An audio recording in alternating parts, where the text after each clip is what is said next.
We humans have the unique ability to interact with the world around us using our upper limbs. Precise motor maps created in the brain enable us to move specific muscle groups in discrete ways needed to play this music. Sensory information from our fingers also allows us to explore the world through touch. But how do you connect the brain with peripheral receptors and muscles? How do nerves get to where they need to be? Our upper limbs evolved to position our hands in space for use as motor and sensory tools. This requires precise muscle movements and precise control over those muscles. But how does such an intricate tool develop, and what are its components? We're now going to explore the evolution and development of the brachial plexus, the nerve bundle that makes this unique human experience possible.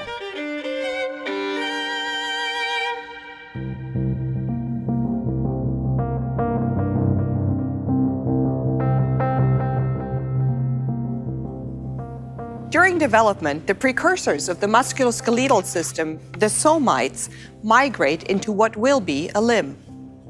Each somite is associated with its own spinal nerve. Muscles are organized into compartments that share similar functionality. For example, here in the upper limb, we have a flexor and an extensor compartment.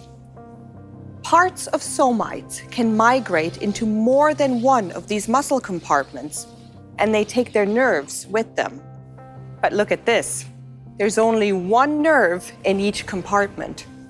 So that means that each one of these peripheral nerves contains fibers from more than one spinal nerve. If this mixing and matching of fibers does not occur within the brachial plexus, the complexity of our movements would never develop. Let's take a look at the formation of this plexus in more detail.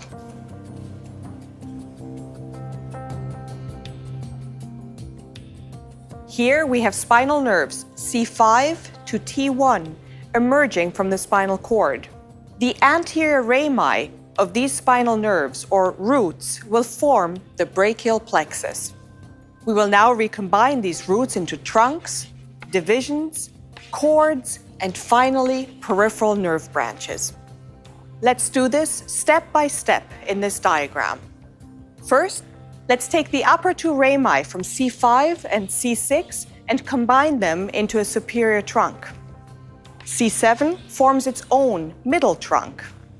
C8 and T1 combine to form the inferior trunk. Each of these trunks then divides to give rise to an anterior and posterior division. These divisions recombine to form the three cords. The medial cord is simply an extension of the anterior division of the inferior trunk. Notice it contains fibers only from C8 and T1. The lateral cord is formed by the anterior divisions of both the upper and middle trunk merging, and you'll notice that it contains fibers from C5, C6, and C7. And look at this. The posterior cord contains fibers from all spinal nerves because it is a combination of all posterior divisions.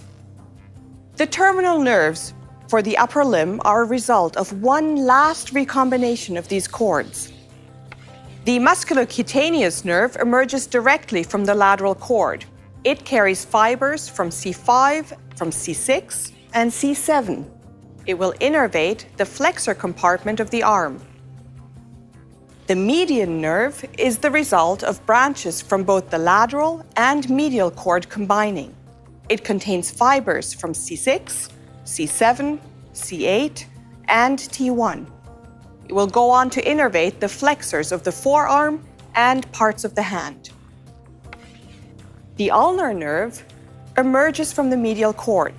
It contains fibers from C8 and T1, and interestingly, from C7, joining here from the lateral cord. It will go on to innervate the intrinsic muscles of the hand. The radial nerve is an extension of the posterior cord. It contains all spinal levels involved in the brachial plexus. It innervates all extensors of the upper limb. The axillary nerve branches off the posterior cord as well and innervates muscles around the shoulder.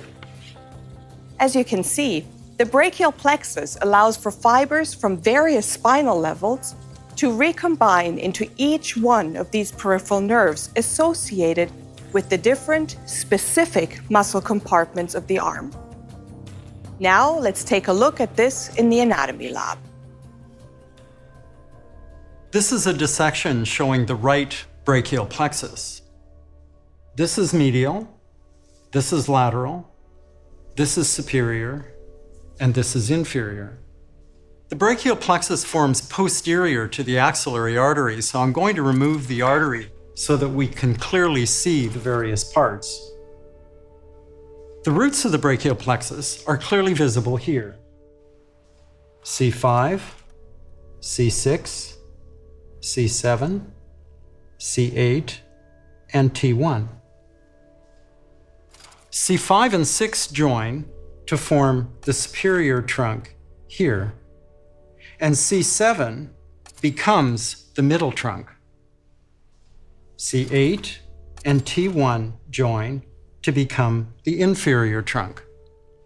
Each of these trunks divides into an anterior and posterior division that then recombine to form 3 cords around the axillary artery.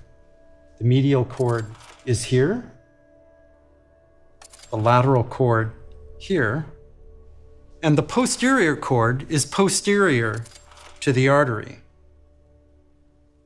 From these 3 cords arise the major peripheral nerves: musculocutaneous,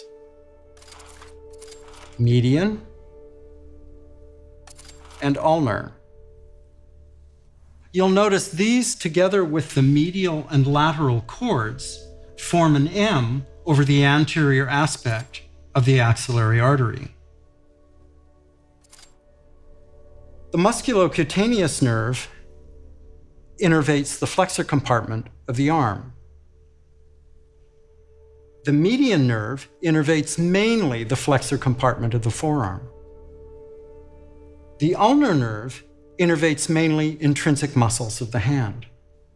The posterior cord is posterior to the artery, so we have to move structures laterally to see the nerves that arise from the posterior cord. Here is the axillary nerve and the radial nerve, which are the major branches of the posterior cord. The radial nerve innervates the extensor compartments of both the arm and the forearm. It's this whole amazing evolution of the control of our upper limb that allows this violinist to create such beautiful music.